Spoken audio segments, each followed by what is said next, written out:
Greetings, this is James Stevens, HWE 100 instructor, and this is our Chapter 8 mini lecture. Chapter 8 is the overview of the micronutrients, and this is a chapter in which hopefully many nutrition myths and fallacies will be revealed about micronutrients, that being vitamins and minerals. Understand that we will not cover every vitamin and mineral that exists. We don't have the time or really the need to cover every single one, but we will discuss the major vitamins and minerals in this class. So what constitutes a micronutrient? We are no longer talking about calorie providing substances such as protein, carbohydrates, and fats, but we're referring to vitamins and minerals. These are micronutrients because of two criteria. A, they do not supply energy or calories as we know them, and they are required in relatively small amounts. So whereas we consume gram quantities of carbohydrates, proteins, and fats, with respect to vitamins and minerals, we'll be consuming or requiring much smaller quantities in the milligram unit.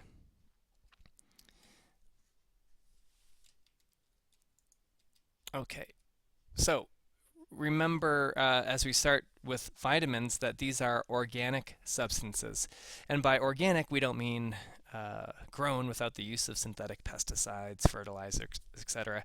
We mean from a chemistry standpoint that these are carbon-containing substances. So vitamins are really molecules because they contain carbon as well as other substances. Vitamins are considered essential because we can't synthesize them. The human body must receive them from an outside source. And when you remove a vitamin from someone's diet, typically the removal of that diet, the absence of that substance, will result in a deficiency condition. Really, it's a disease, and one of the most notable ones that many people recognize easily is scurvy, the vitamin C deficiency disease. Vitamins are subclassified as being either fat-soluble or water-soluble, and there's some important differences about these vitamins that we should understand. Fat-soluble vitamins have the tendency to be stored because we store fat, and those fat-soluble vitamins will be stored in that adipose tissue. Water-soluble vitamins, on the contrary, are not as likely to be stored. In fact, they will tend to be excreted in the urine if we ingest too much.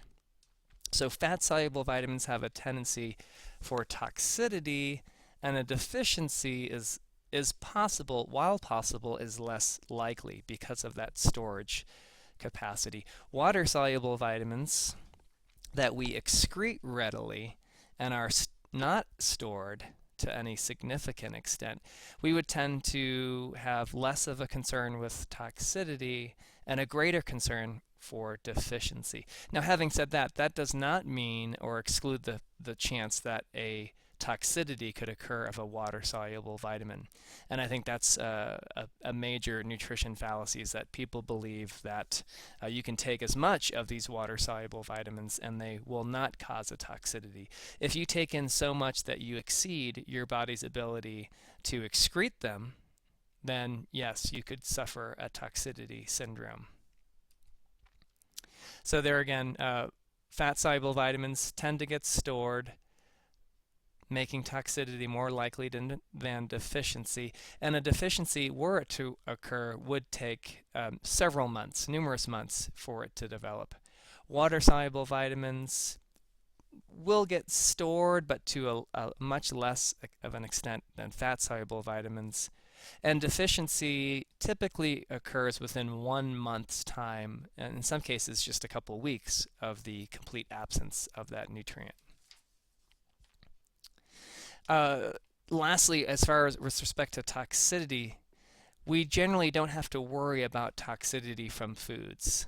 So if you think back to the UL, the tolerable upper intake level, 99% of the time that applies to supplemental sources of vitamins, not to the typical intake that we would get of a vitamin from consuming foods.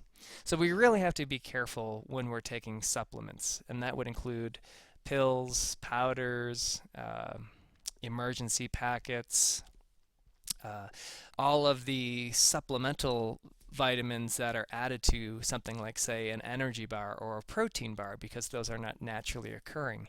So it can be quite easy, even though the UL in many cases is set fairly high, when you take into account all of those sources, as well as foods that are fortified in the food supply, it can be quite easy to meet that UL. The UL, by the way, is not a goal for intake, because that is when we start to see adverse effects. Okay, let's talk about minerals. Now, minerals are inorganic. Okay, they're inorganic because they are their own individual chemical components. They cannot be broken down any further. Think if we had a periodic table, or if you had a periodic table of elements in front of you right now, you would see many of these elements that we call in the nutrition world minerals. Okay, things like calcium, phosphorus, magnesium, sodium, etc. Okay, so they cannot be broken down, which is a good thing. They don't get destroyed with cooking. Now, minerals are different than vitamins in that we don't classify them based on their solubility in water or fat, but rather based on the amount that's required by the human body on a daily basis. So we have major minerals that we need 100 milligrams or more per day. And then we have trace minerals that we require less than 100 milligrams per day. Just to put that into perspective, think of something like iron. Iron, the RDA for iron for females is 18 milligrams per day. For males, it's even less. It's only 8 milligrams per day. Now, this subclassification of major or trace, it's easy to think in your head that if a mineral is a major mineral, then it must be more important for you. And likewise, a trace mineral needed in smaller quantities is less important for the human body. I want to caution you against that rationale or that train of thinking, because think of iron. What is its job to do?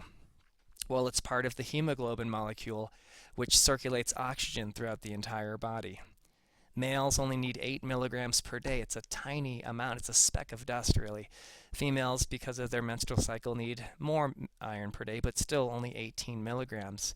If we didn't get in that amount of iron, we would not be able to effectively circulate oxygen throughout the entire human body. So very important job. It's just that we don't need very much of that mineral on a daily basis. So again, major minerals, we require more than 100 milligrams, minor minerals, less than 100 milligrams, but no less important. As you see here, we have zinc, which is very important for our immunity. Selenium, which actually is the only mineral that has an antioxidant effect. Iodide, required for our thyroid hormone function. So the list goes on and on of the important functions of these trace minerals.